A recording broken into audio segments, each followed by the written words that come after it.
আমরা ঠিক এই মুহূর্তে উত্তর মহেশপুর বলাই বণিক দাদার বাড়িতে এসেছি। একটি রেস্কিউ কল আছে, গিয়ে দেখি আমি আর লখাই সঙ্গে আমাদের এক সিনিয়র দাদা নিতে দাও আমাদের সঙ্গে, উনি আমাদেরকে বাইকে করে নিয়ে এসেছেন। তো আমরা গিয়ে দেখি এটা কী সাপ এবং উদ্ধার পর্ব আপনাদেরকে সঙ্গে রাখবো।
আমরা ঠিক এই মুহূর্তে উত্তর মহেশপুরের, দাদা আপনার নাম?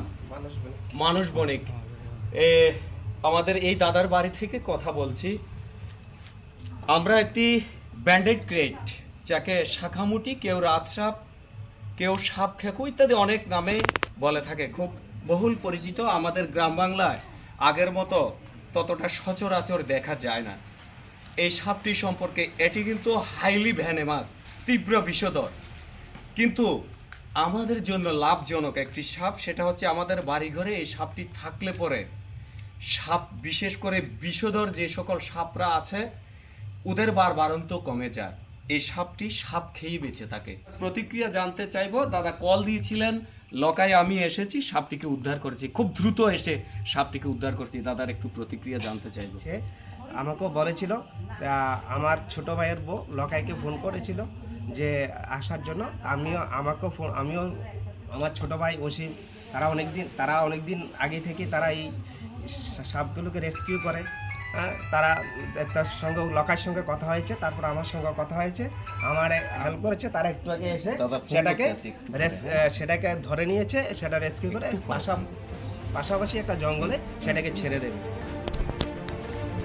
আমাদের সঙ্গে থাকার জন্য আপনারা, তাই সাপ সম্পর্কে আর বিশেষ কিছু বলবো না, শুধু অতটুকুই বলবো, রাতে ঘুমাবার সময় খাট, ঘরের আনাজ কানাজগুলি ভালো করে দেখে মশারি খাটিয়ে ঘুমোবেন এবং নিরাপদ থাকবেন।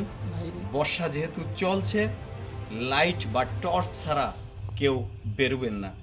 আমরা সাবধান থাকতে হবে, এদেরকে এদের মতো বাঁচতে দিতে হবে, আমরা আমরার মতো বাঁচবো। Good night.